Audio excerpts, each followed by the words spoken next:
Bien, pues para atender un poco también la puntualidad, vamos a comenzar con la presentación. Ya está iniciando la grabación.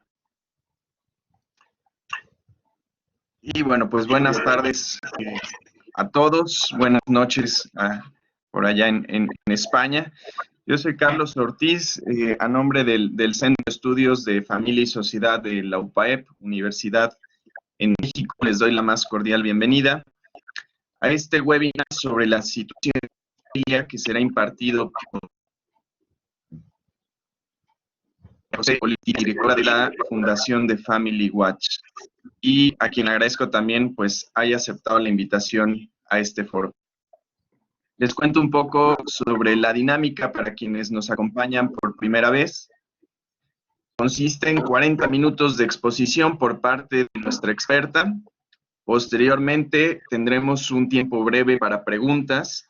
La dinámica para las preguntas, para realizarlas y votarlas, es a través de una liga que aparece en el chat, estará apareciendo ahí constantemente. Y pues les pedimos a todos su apoyo para mantener apagados sus micrófonos, su cámara, con el fin de no sobrecargar esta grabación que será enviada posteriormente a los correos que nos proporcionaron. Pues antes de comenzar, quiero agradecer también la presencia de algunos miembros y amigos de Redifam que nos acompañan. Bienvenido Rodolfo, presidente de Redifam. De la comunidad de la Universidad Panamericana, bienvenida Maite, y gracias por acompañarnos. De la Universidad de La Sabana, colaboradores de la UPAE, por ahí varios que han estado desde el principio, Grace, Conchito, don Agustín, gracias por acompañarnos. La Unión Nacional de Padres de Familia, miembros de Red Familia, de la Universidad Pontificia de México, Matrimonios en Comunidad. Bueno, todos y cada uno de ustedes, gracias por acompañarnos y sean todos bienvenidos. Sin más preámbulo, voy a ceder la palabra a la maestra Cristina Pérez Grados, que nos va a compartir un poco de la semblanza de nuestra ponente. Gracias, Carlos. Muchas gracias, María José, por estar con nosotros. Yo les compartiré rapidísimo algunos puntos. María José está casada y es madre de 5 hijos. Es abogada, profesora de Derecho Político y Derecho Comunitario, directora general de la Fundación de Family Watch, Instituto Internacional de Estudios sobre la Familia, asesora en políticas sociales y de familia, orientadora familiar, imparte cursos de formación para padres en el Instituto de Estudios Familiares IDEFA, que es miembro de la International Federation for Family Development, presente en 70 países con estatus consultivo general en la ONU. Nuevamente, muchas gracias, María José, por estar con nosotros y bueno, bienvenida y iniciamos tu ponencia. Muchas gracias. Bueno, muchas gracias en nombre de la Fundación de Family Watch y en el mío propio, a ti, Carlos, Cristina, a todo el equipo del Centro de Estudios de la Familia y Sociedad de la UPAEP. Desde luego es un placer esta invitación y poder colaborar desde España en este ciclo de conferencias donde han tenido personas tan relevantes. Como bien decían en esta presentación que tan amablemente me han hecho, hoy vamos a tratar sobre la situación de la familia y cómo lo que pretendemos es primero analizar y conocer para ayudar mejor. La idea es hacer una presentación, primero un poco de qué es de Family Watch y luego analizar la situación de la familia, cómo se ve desde la sociedad en general y luego desde el aspecto interno, ¿no? Con qué dificultades o qué retos se encuentran los padres de hoy. Family Watch es un think tank, un observatorio de la familia y trabajamos para conocer cómo es la realidad de las familias, apoyándonos siempre en datos objetivos y que, por tanto, estén alejados de cualquier índole política o ideológica. nuestro objetivo es trabajar por esa familia que consideramos que es el elemento fundamental de la sociedad y el medio natural para el crecimiento y el bienestar de todos sus miembros. Por tanto, nos centramos muy bien en conocer cómo son las familias, cuáles son sus fortalezas, con qué problemas se enfrentan todos los días, qué necesidades tienen y así, de esta forma, poder ayudarlas con más eficacia. Teniendo en cuenta que las familias no son solo, que también el principal agente de desarrollo social, económico y cultural, sino que la familia es además la principal red de solidaridad y desde luego la mejor prevención frente a la exclusión social. Durante estos últimos años todos hemos sido testigos de diferentes cambios sociales. También, por supuesto, como no, la institución familiar, precisamente por ser una institución que está dentro de la sociedad, ha experimentado diversas transformaciones. Y junto a estos cambios, pues hemos padecido también diferentes crisis económica, demográfica, social. Hoy día, en medio de una crisis también sanitaria. Bien, pues pese a todo ello, los estudios que se llevan a cabo, las encuestas realizadas siempre arrojan el mismo dato, y es que la familia sigue siendo la institución más querida y la mejor valorada, y la que en épocas difíciles, en épocas de crisis, pues es la que sirve de colchón, sirve de apoyo, no solo en lo anímico, sino también en lo económico, ¿no? Pero cuidando de manera muy especial a sus miembros más vulnerables, ¿no? Que son los niños y nuestros mayores.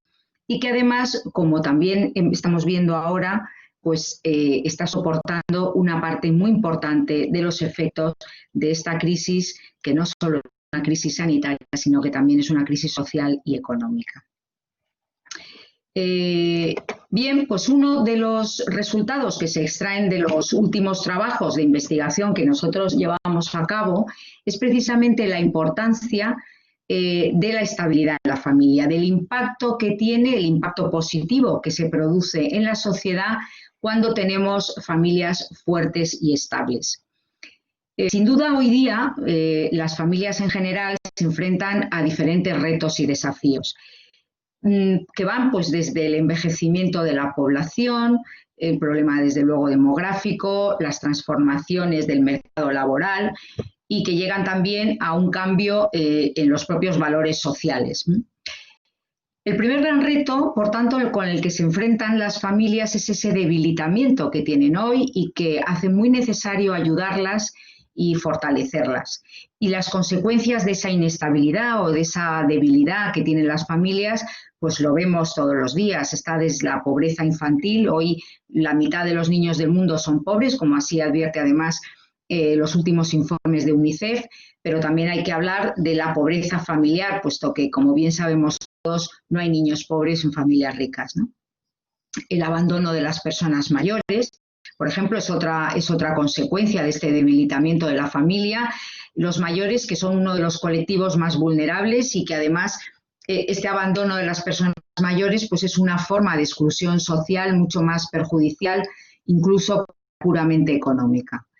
Y otra consecuencia de ese debilitamiento es el aumento de la violencia en el ámbito familiar. También de la violencia filioparental, es decir, la que va de hijos a padres, ¿no? En el caso en Europa, pero especialmente en España, por ejemplo, ha crecido de una forma exponencial en los últimos 10 años. ¿Qué más retos se encuentran las familias? Pues, por ejemplo, conseguir esa integración, ¿no?, entre la vida personal, familiar y laboral. Conseguir ese equilibrio, que no deja de ser inestable, entre esas tres realidades que están, desde luego, íntimamente relacionadas. Los datos que hemos podido extraer en los barómetros de la familia de Family Watch que llevamos a cabo cada año demuestran que la clave para este equilibrio está en lo que denominamos la flexibilidad. Es decir, que haya una mayor flexibilidad en los trabajos, tanto en el tiempo como en el espacio, que haya una mayor racionalización en los horarios laborales y, desde luego, que haya una mayor seguridad en el empleo. Las familias hasta ahora siempre han reclamado, ¿no?, como una solución el fomento del teletrabajo. Pero es curioso cómo este confinamiento, pues a causa de esta pandemia, bueno, pues nos ha puesto un poco en el escenario de comprobar que ese teletrabajar es mucho más que trabajar desde casa, que teletrabajar es estar en casa trabajando. Por tanto, esto supone, desde luego, una organización a nivel interno dentro de la familia que hasta hoy no ha tenido precedentes, ¿no? Y eso lo hemos podido ver en esta encuesta a hogares que hemos llevado a cabo durante el COVID y en el que tan amablemente ha colaborado también en este estudio la UPAEP y el Centro de Estudios de la Familia y Sociedad, ¿no? Que ha sido para nosotros estupendo que hubieran colaborado en esta encuesta.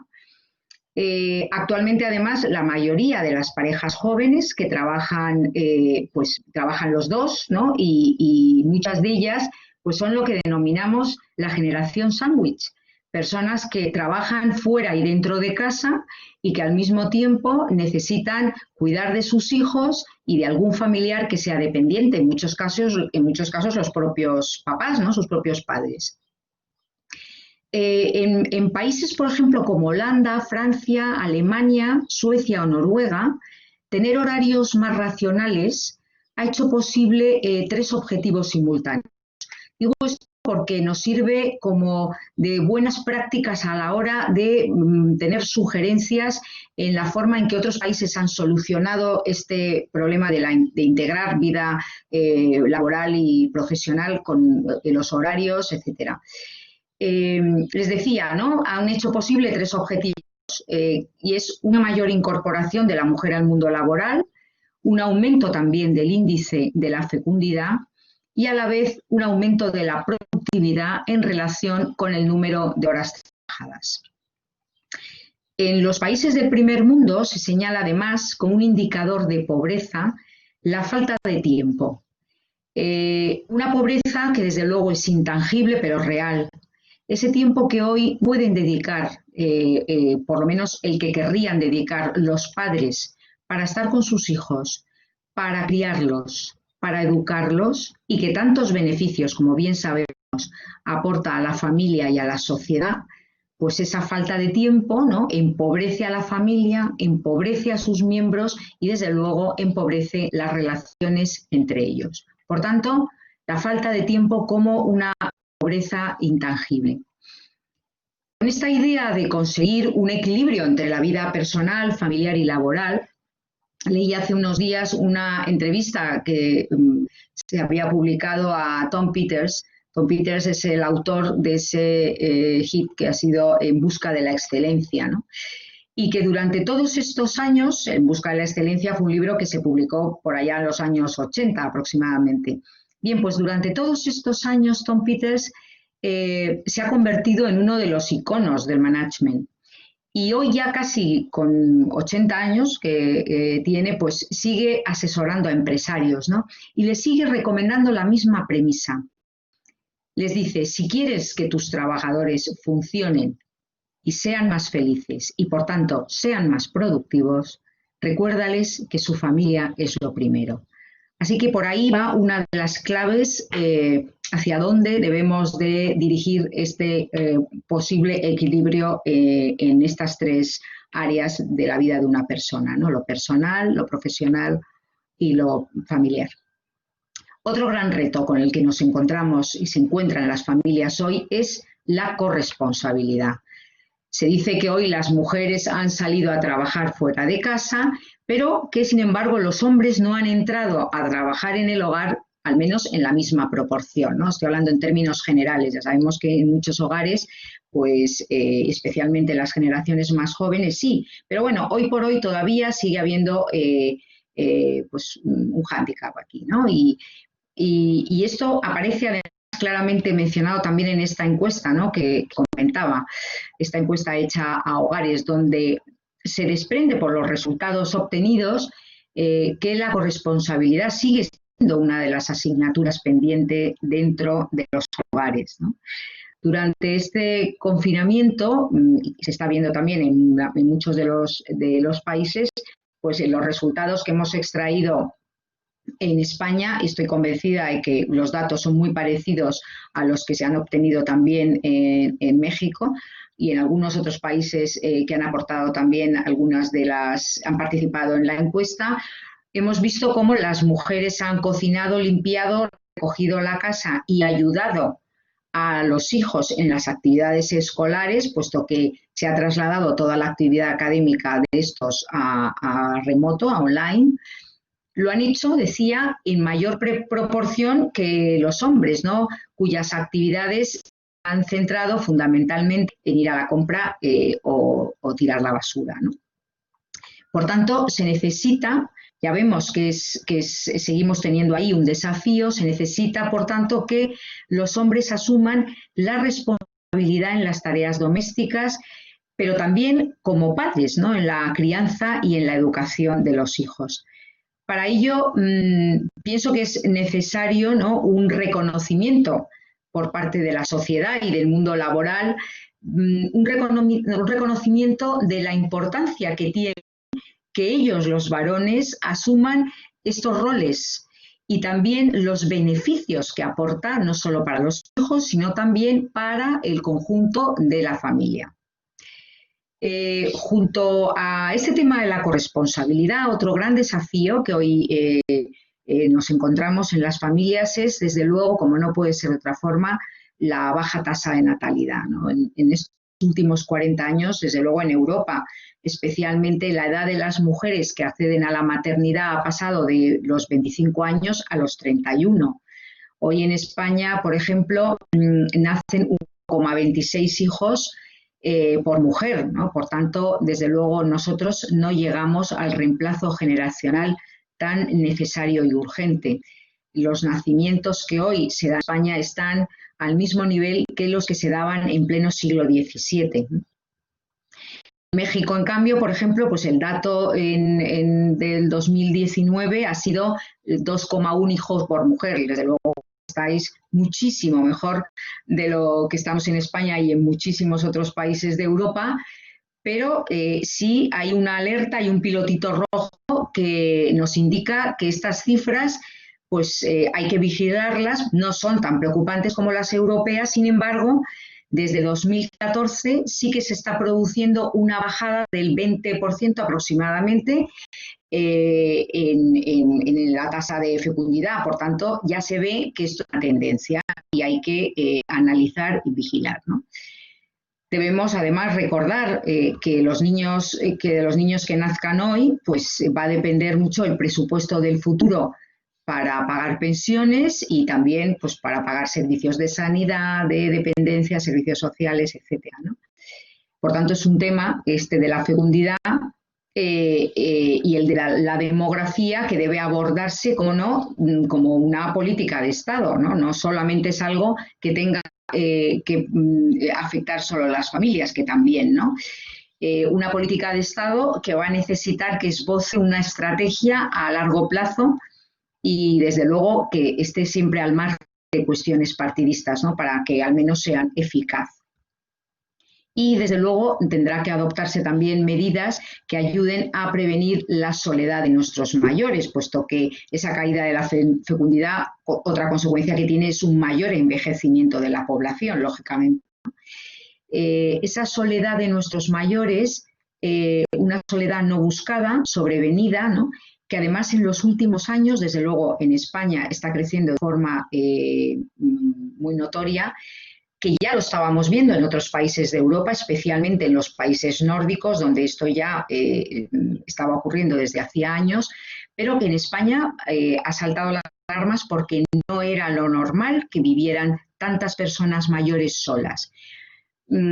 Por tanto, ahora es algo en lo que tienen que entrar también las políticas sociales y las políticas de familia tendrán que vigilar y cuidar especialmente. Y también deberán de centrarse a ayudar a cuidar a esos cuidadores tan necesarios. Algunas de las encuestas que se llevan a cabo pues han insinuado que ese bajo índice de fecundidad está claramente relacionado solamente con las dificultades económicas.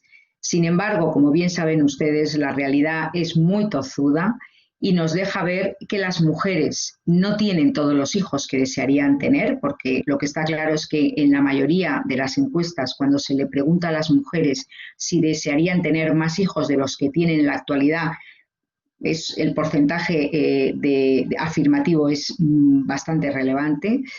Y realmente lo que vemos es que no tienen todos los hijos que desearían tener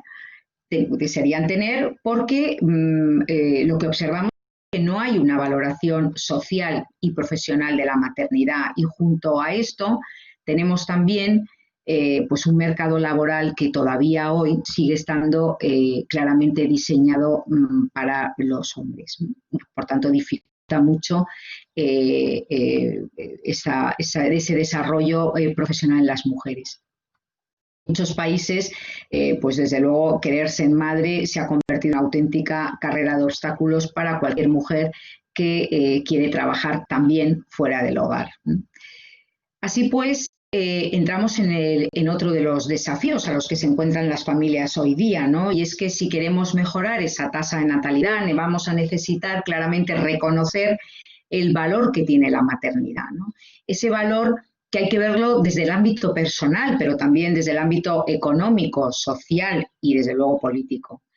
Que las mujeres no tengan que verse a veces obligadas, porque hoy a veces se encuentran en la obligación de tener que escoger entre querer ser madres y tener un puesto de responsabilidad, sino más bien que la que quiera ser madre pueda decidir con absoluta libertad sin tener que sufrir, como sigue ocurriendo hoy día, una discriminación múltiple por ser mujer, por querer trabajar fuera del hogar y a la vez por querer ser madre.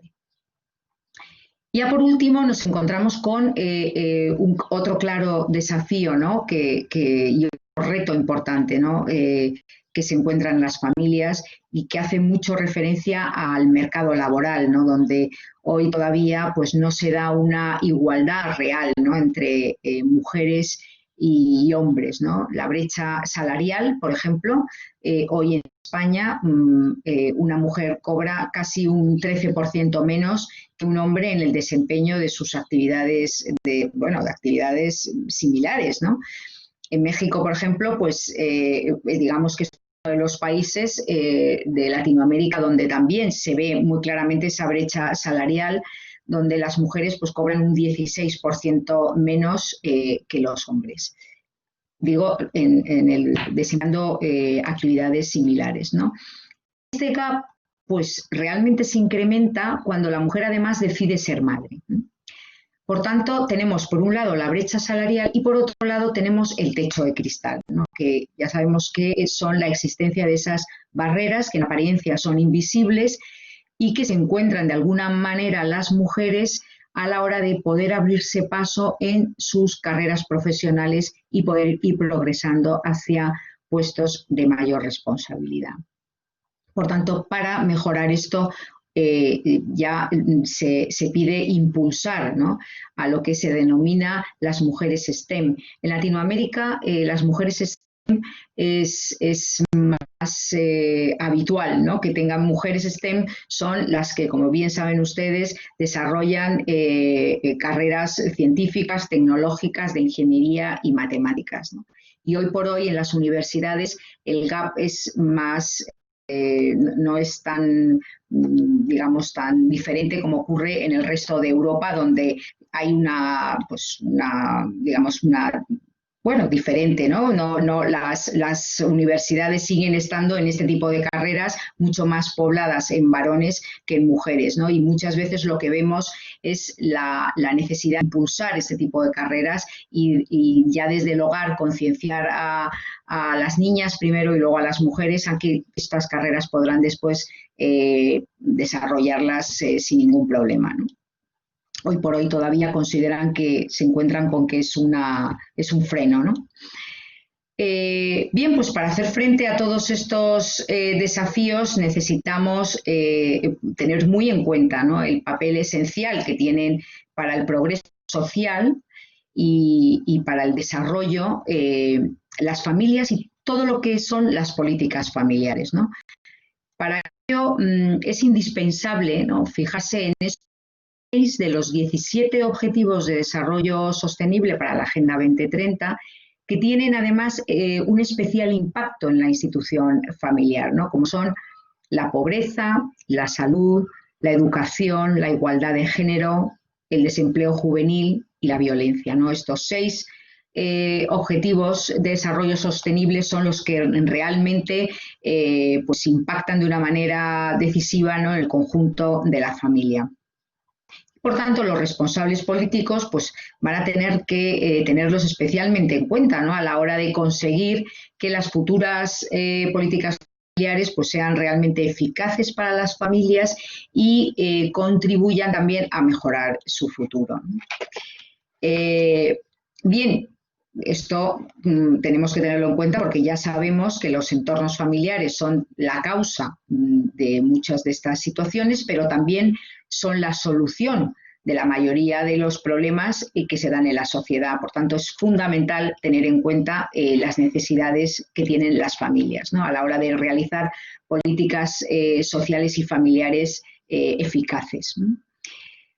Bien, pues entonces, ¿qué vemos? Ahora mismo estamos en una situación nueva. Hemos hablado de los desafíos y de los retos que se les plantean a las familias en general, pero ahora mismo estamos entrando en una situación particularmente distinta, puesto que nunca habíamos pasado por una situación de crisis sanitaria de estas dimensiones, ¿no?, en los últimos años. Por tanto, aquí vemos que las familias se encuentran con unas nuevas necesidades como consecuencia del impacto, decía, de esta pandemia, ¿no?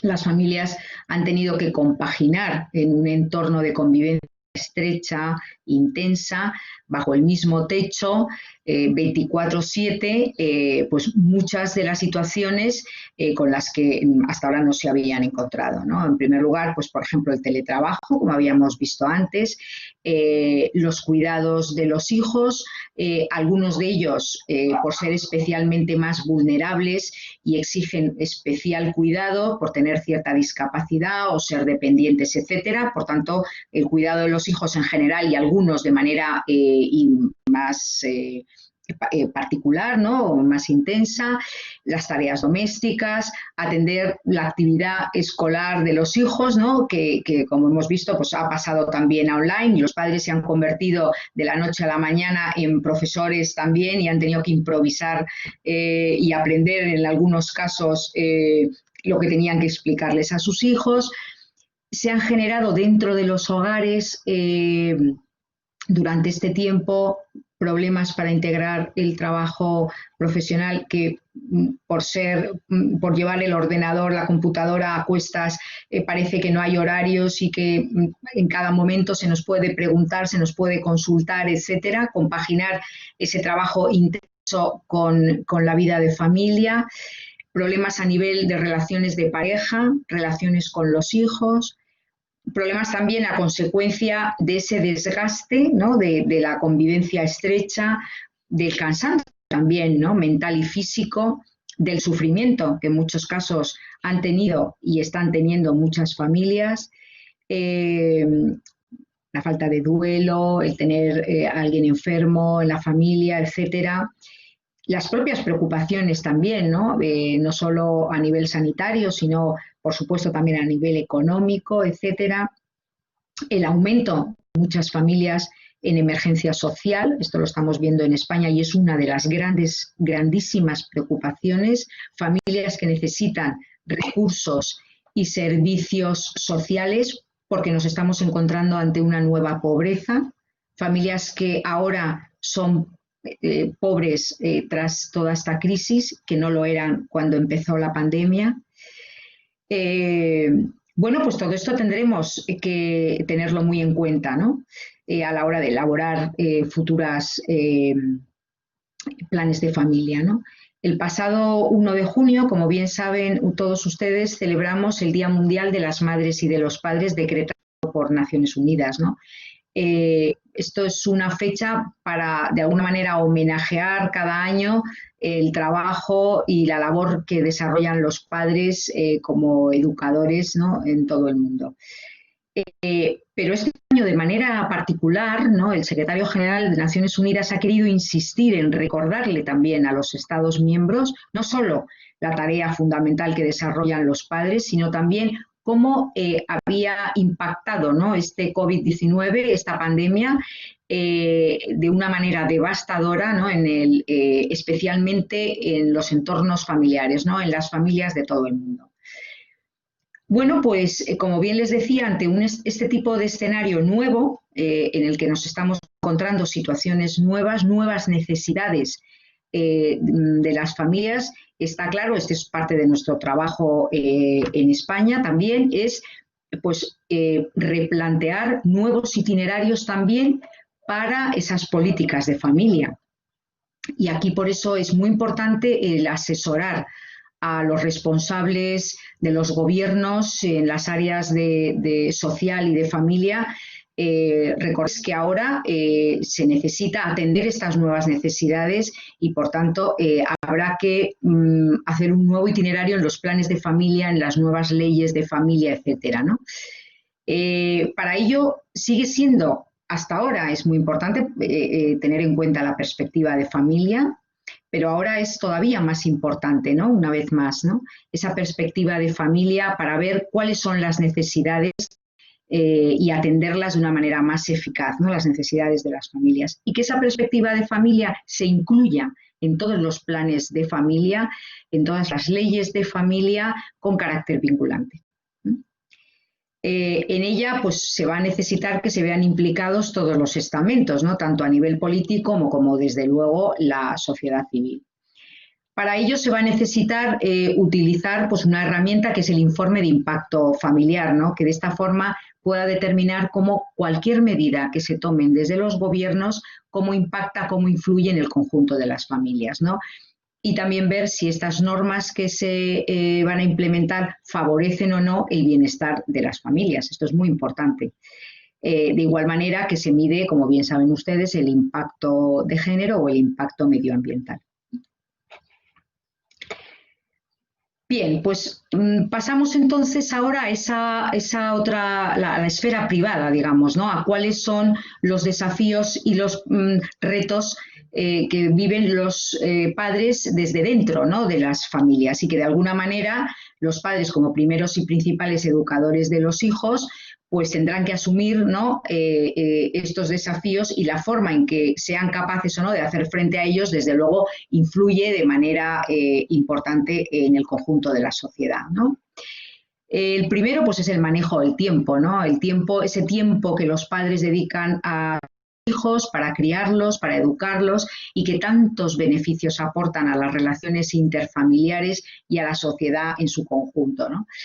De los resultados, les decía, que hemos obtenido en esta encuesta a las familias durante todo este periodo de confinamiento, pues creo que ha sido muy claro, ¿no?, cómo se destaca ese parón, ¿no?, ese frenazo que hemos tenido que hacer todos en nuestras vidas, no solo los padres, desde luego, sino también los hijos, ¿no?, y que en muchos casos pues nos ha obligado a despresurizarnos, ¿no? Nos ha obligado claramente a tener que, bueno, pues dejar de correr y de llevar una vida rápida, ¿no?, siempre sin tiempo, y llevar ahora una vida más serena y más pausada, ¿no? De ahí que en muchos casos hablamos los padres de la necesidad de una despresurización, ¿no? Y todo ello ha tenido beneficios, ¿no? Ha sido muy positivo, ¿no?, para las relaciones familiares, ¿no? Se ha recuperado esas relaciones entre los miembros de la familia y, desde luego, se ha mejorado de manera considerable la comunicación intrafamiliar. Por tanto, los padres vamos a tener que siempre aprovechar esas oportunidades. Ya lo sabíamos, pero es bueno que de vez en cuando lo recordemos, ¿no? Esas oportunidades que se presentan en nuestra vida cotidiana, ¿no? Sacarle siempre lo positivo que le vamos a tener que sacar a todo este tiempo que permanecemos de una convivencia estrecha con nuestros hijos, ¿no? Darle la vuelta como un calcetín a esta situación para sacarle todo el jugo y lo positivo que tiene el poder pasar más tiempo con ellos, ¿no? Y recordar pues esos beneficios también cuando volvamos a incorporarnos a nuestro ritmo de vida normal, ¿no? Que aprovechen, por tanto, las cenas, las comidas, ¿no? El valor terapéutico que tienen el comer juntos en familia, ¿no? Es necesario, además, que ese tiempo lo recordemos, no solo sea de calidad, que también es muy importante, pero que tenga un mínimo de cantidad, ¿no? Ahí está esa doble combinación, ¿no? Otro gran reto que nos encontramos los padres hoy es el uso de los móviles, ¿no? Y de la tecnología. Cómo nos preocupa, ¿no? a los padres, y nos está preocupando ahora, ¿no? En este confinamiento, porque lógicamente ahí al uso habitual se ha sumado también el tiempo que tienen para dedicarle más horas y además pues para dedicarle también a los estudios, con lo cual en el cómputo total de las horas en el día pues son muchas horas pegados a las pantallas, y esto es algo que preocupa a los padres, ¿no? Por eso necesitamos crear un plan familiar, ¿no? En ese entorno digital, ¿no? Debemos administrar ese mundo digital, pues como lo haríamos con cualquier otro entorno en la vida de nuestros hijos, ¿no? Estableciéndoles horarios, normas, unos límites, ¿no? Y desde luego los padres necesitamos pues conocer las plataformas, las aplicaciones que utilizan nuestros hijos, ¿no? Saber qué lugares visitan cuando entran en Internet, qué conducta tienen cuando están ahí, con qué personas o qué desconocidos hablan, ¿no? Etcétera. El uso inadecuado de las TICs, nosotros desde Family Watch hicimos un informe precisamente sobre la violencia filioparental ligada al uso inadecuado de las TICs, que como saben son las tecnologías de la información y la comunicación, ese alto consumo, ¿no? A veces en solitario de distintas pantallas, lo que los expertos denominan el botón electrónico, el poder de la imagen, ¿no? A través de las pantallas, la normalización también, ¿no? De la violencia, a través de los videojuegos, de los videoclips, el acceso a contenidos no adecuados, a la pornografía, las apuestas online, etcétera, ¿no? Pues todo este uso no adecuado es una también de las causas principales de violencia filioparental que les comentaba antes, ¿no? Más desafíos, ¿no? Los padres, ser padres o no, o amigos de nuestros hijos, ¿no? Que esta es una de las pues, grandes temas que se nos plantean, ¿no? Dice el pediatra francés Aldo Nuri, que es autor de numerosos libros, entre ellos Padres permisivos, hijos tiranos, que uno de los mayores errores que cometemos los padres del siglo XXI es creer que nuestros hijos nos quieran a toda costa, ¿no? Creer que nuestros hijos nos quieran a como dé lugar, ¿no? O, como dicen en España, de buen rollito, ¿no? Queremos siempre, bueno, pues que nuestros hijos nos vean siempre bien, ¿no? Nos quieran, ¿no? Y muchas veces es para suplir, ¿no? Ese tiempo, ¿no? Ese poco tiempo, ¿no? Que les dedicamos, ¿no? No queremos verles con caras largas, que nos digan que somos anticuados, que no queremos que nos vean distintos de los padres de sus amigos, que nos vean aburridos, ¿no? Lo que queremos es no ser unos padres siempre gustadores, ¿no? Claro, esto a veces pues genera, ¿no? Tremendamente ambigüedades, ¿no? Y nos cuesta mucho a la hora de educar pues poder mantener ese no que es tan beneficioso y que tan pedagógico es, ¿no? Y no solo es el decir no, sino también después el mantenernos en ese no que a veces hay que decir a nuestros hijos, ¿no? Hoy por los problemas a veces llegan por una excesiva permisividad, ¿no? Derivada pues de esa tendencia a buscar la empatía, ¿no? Pues se nos olvida que nuestros hijos nos quieren simplemente por ser sus padres, ¿no? No tenemos que hacer absolutamente nada más, y que sin embargo lo que necesitan no es un amigo más, sino un padre, una madre que ejerzan los roles, sus roles educativos, ¿no? La autoridad. ¿qué les voy a contar de la autoridad, ¿no? O sea, que hoy los padres ya sabemos que la autoridad no está de moda. Hoy nada, además de lo que del entorno que nos rodea, pues ni ayuda, ni los inputs que recibimos nosotros, ni desde luego los que reciben nuestros hijos, ¿no? Facilitan nuestra tarea educativa, ¿no? Todo, casi todo, dificulta mucho, ¿no? Las actitudes firmes, constantes, ¿no? Que debemos nosotros como padres tener y mantener, ¿no? Frente a las exigencias muchas veces caprichosas de nuestros hijos.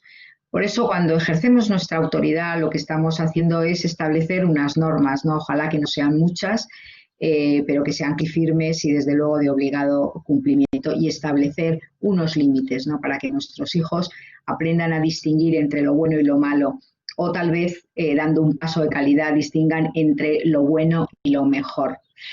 Decía Santo Tomás que a quien ejerce la autoridad se le debe exigir que conozca muy bien a las personas a las que manda. Pues los padres necesitamos saber cómo son y desde luego cómo sienten nuestros hijos para conseguir que se vean como personas singulares, útiles, imprescindibles y copartícipes de nuestro proyecto personal y familiar, ¿no?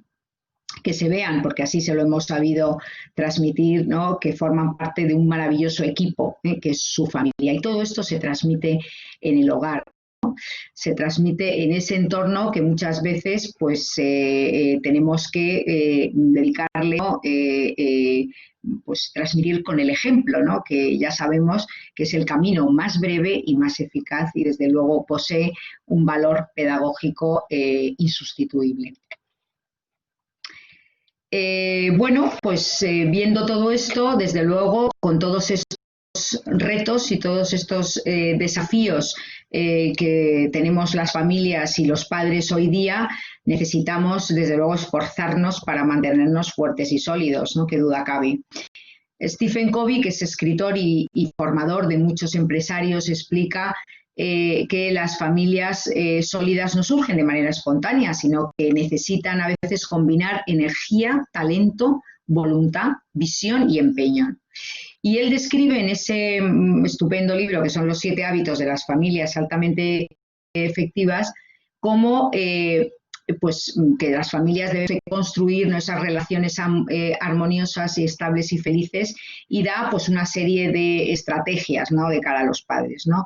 El ser proactivo, ¿no? El que nosotros cuando tomemos decisiones nos basemos en principios y en valores y no solamente en estados de ánimo y en sentimientos. Otra estrategia que dice él es tener un proyecto de familia, ¿no? Que esto es muy importante porque así todos los miembros de la familia tienen muy claro dónde está la meta y cómo llegar a ella, y dentro de él tener una misión familiar en la que cada uno se sienta reconocido y se sienta identificado también, ¿no? Tener claras las prioridades, distinguir entre lo urgente y lo importante, que es tan vital, ¿no? en la vida. El efecto win-win, ¿no? Que es en el entorno familiar donde toda la familia siempre gana porque está presente ese nosotros, ponernos en los zapatos del otro, ¿no? Que esto ayuda siempre a crear sinergias, ¿no? Aprender a valorar, incluso a celebrar las diferencias, ¿no? Y esa es la manera importante de entender que cada uno somos diferentes y cada uno aporta un valor con esa diferencia al conjunto de la familia, ¿no? Y dedicarnos tiempo, ¿no? A cuidar a nuestra vida familiar para renovar, para alimentar esas raíces que la sostienen, ¿no? Pues ya vemos, ¿no? Que el pilar del ambiente familiar debe ser la armonía, ¿no? Y para encontrar ese entorno adecuado donde nosotros podamos transmitir esos valores familiares necesitamos, desde luego, recuperar el concepto de hogar, ¿no? Es decir, ese ámbito donde cada cual puede ser quien es y ser aceptado con todas sus virtudes y sus defectos. Será ahí donde los padres sepamos transmitir el calor de hogar, ¿no? Que hace que cada uno de los miembros de una familia se sienta querido solo por ser quien es y no por aportar nada o haber conseguido nada, ¿no? Y además puede disponer también de un ambiente adecuado para crecer como persona. La familia, por tanto, ahí va a ser ese espacio de desarrollo y crecimiento personal que es único, que hace que el hombre sea una persona digna en cualquier momento de su ciclo de vida, ¿no? Así pues, los padres podremos ser capaces de transmitir esos valores que mayoritariamente se aprenden, se transmiten y desde luego se consolidan en el seno de familia. Esos valores que permanecen inmutables, ¿no?, a lo largo de toda la vida, ¿no?, como es la bondad, la honradez, la lealtad, la sinceridad, ¿no? Educaremos los sentimientos, las emociones, el corazón de nuestros hijos. Bueno, pues que el calado humano de nuestros hijos va a depender mucho de la relación y del empeño que ponemos nosotros como padres para que nuestros hijos aprendan a ceder, comprender y compartir.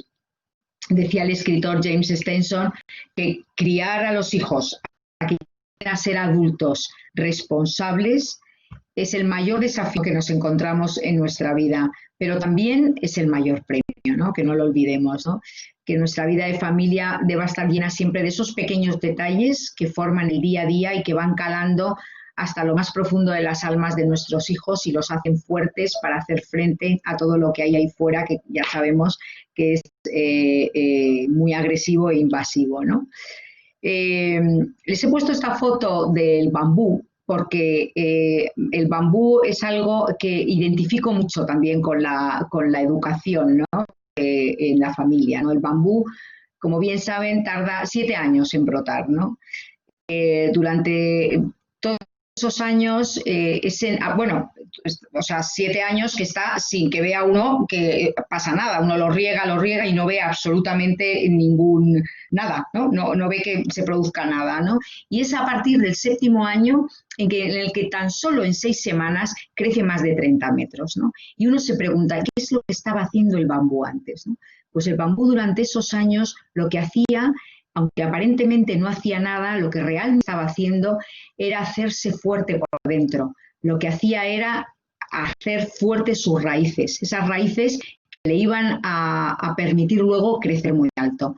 Pues esta es nuestra misión, ¿no?, como padres, ir creando esas raíces, ir sembrando esas raíces que después harán que sostengan a nuestros hijos y que cualquier vendaval sea el que les hará mantenerse firmes, ¿no?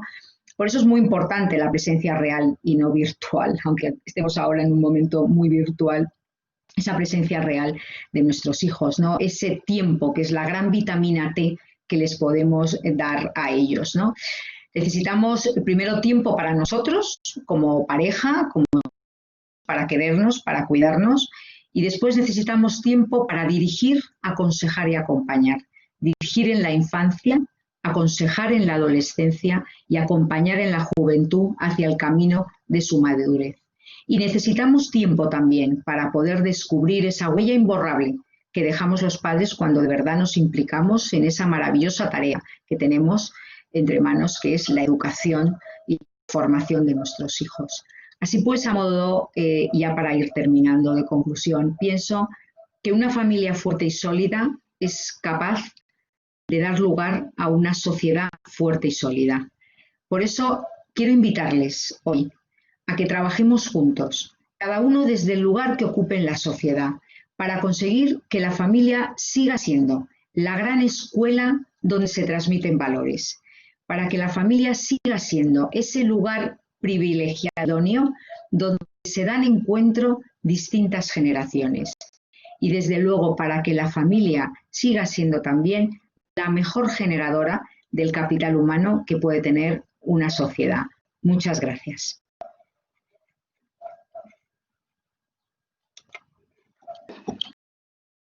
Muchas gracias, María José. Muy valioso todo lo que nos compartes, e incluso muy buena esa última analogía con el bambú. Tenemos algunas preguntas de nuestro auditorio, las cuales me aparecen como anónimas, pero en caso de que alguien la quiera hacer a voz, pues también puede levantar su mano para que activemos su micrófono. Voy con la primera y dice, desde su experiencia, ¿qué valor social representan los abuelos en la situación actual de la familia? Bueno, los abuelos son el pilar, desde luego, y el mejor baluarte que tiene una familia. Creo que son los grandes transmisores de esos enormes valores que tienen las familias y cómo vamos transmitiendo todo aquello que sostiene al conjunto de la familia a través de la experiencia, a través del cariño y cómo los abuelos son capaces, y esto lo hemos podido ver también a lo largo de muchos de los estudios que hemos desarrollado, cómo los abuelos en esa dedicación, con esa no tener prisa, son capaces de transmitirles de una manera más, más adecuada a veces a sus nietos, pues muchas de las enseñanzas como complemento a las que se dan en el hogar. Sí es cierto que para esa corresponsabilidad y para ese poder integrar la vida, ese equilibrio, ¿no?, entre la vida personal, familiar y profesional, han sido indispensables los abuelos. Ha sido una figura clave para que muchas familias los padres pudieran salir a trabajar. Sí nos preocupa a veces que no se conviertan los abuelos en, pues que sea algo que sea una ayuda puntual y no a veces, como en algún caso les oímos, pues que ya han llegado y de una manera además, creo que muy reconocida y han andado mucho en su vida para haber conseguido llegar a una situación en la que puedan también tener tiempo para ellos, ¿no? Entonces, ahí también tienen que tener mucho cuidado los padres para no abusar en ese cuidado. Y, sobre todo, durante muchos años, en muchos países, los abuelos han sido el soporte más importante para salir también de los efectos de gran parte de las crisis económicas en los entornos familiares. Así que son unas figuras clave y fundamentales. Muchas gracias, María José. Una segunda pregunta dice, también se sabe que en situaciones de confinamiento aumentan los índices de violencia intrafamiliar. ¿Qué estrategias o cómo poder trabajar con esto? Sí, la realidad es que yo creo que en estos momentos lo hemos visto en muchos casos donde ya eran situaciones que se daban anteriormente y lo que se ha hecho ha sido cerrar las puertas de los hogares y dejar a las familias con su propia situación delicada, ¿no? Creo que es, desde luego, en muchos casos los servicios sociales, sobre todo cuando son casos, bien sea por problemas delicados en la propia pareja o también con los hijos, con algunos hijos conflictivos, los servicios sociales han estado muy pendientes y deben estar pendientes de estas situaciones. Hay que cuidar mucho en esta situación de convivencia estrecha, procurar que cada uno también, en la medida de lo posible, darle el propio espacio y la propia individualidad para no potenciar más pues algo que el día a día ya genera muchos roces, ¿no? Entonces, si ya había situaciones anteriores con problemas habituales en conflictos en las relaciones en la familia, procurar que ahora se le añade bajo el mismo hecho los 7 días, 24 horas, pues procurar que corra el aire, ¿no? Que haya situaciones individuales, respetar esa individualidad para que no agudizar, no incrementar esos conflictos. Y desde luego creo que es muy importante pedir ayuda. Gracias. Una tercera pregunta, aprovechando que todavía estamos a buen tiempo. Dice, buenas tardes, muy buena plática. Le pregunto, ¿qué piensa usted sobre el tema del compromiso de la pareja y de los miembros de la familia en esta realidad? A ver si he entendido bien, de los compromiso de la pareja. Sí, yo creo que va por el tema de cómo se vive el compromiso en la pareja y la familia ante esta realidad que estamos viviendo. Yo creo que va por ahí. Bueno, yo creo que este es un momento en el que estamos viendo cómo situaciones que ya eran difíciles, pues incluso algunas se han agudizado, porque lógicamente ya no era la propia situación de confinamiento, ha producido a lo mejor deterioro, ¿no?, en las relaciones personales y familiares. Y el tema del compromiso es algo que hoy lo tenemos como un hándicap, como una de las situaciones que hablamos de los cambios de valores en la propia sociedad, ¿no? Y algo en lo que necesitamos reforzar a la gente más joven desde el propio entorno familiar.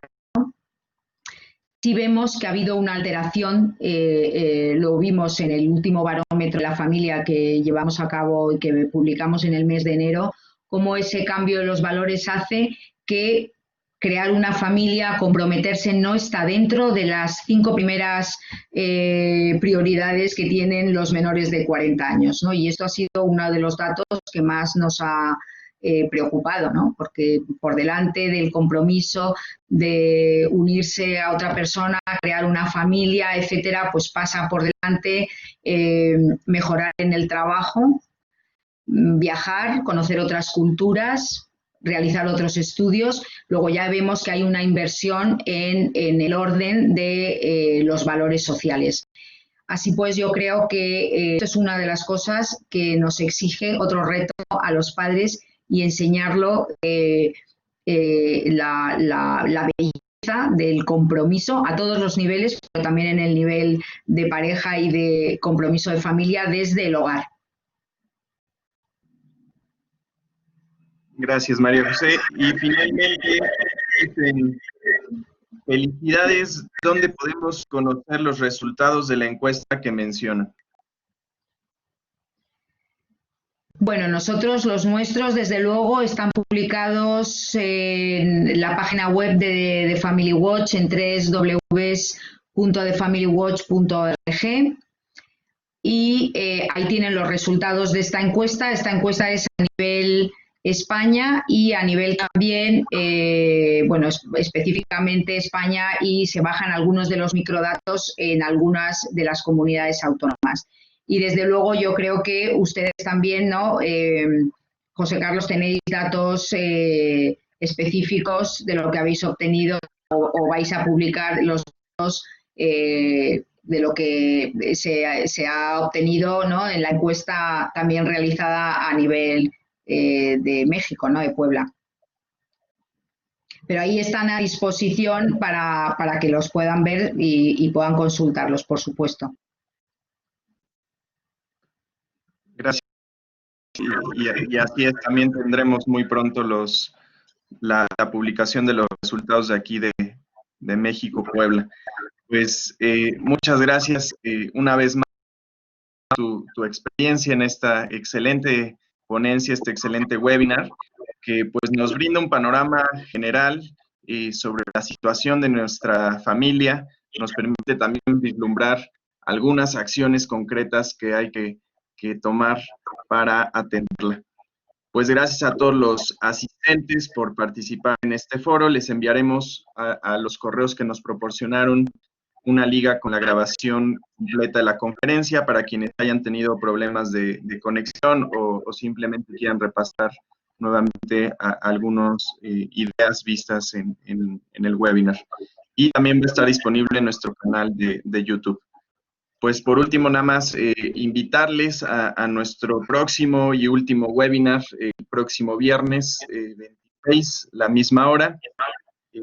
Gracias, María José, por tu disposición y por compartir tu experiencia y conocimientos. Tengas buena noche y buena tarde a todos. Muchas gracias a todos. Un saludo desde España.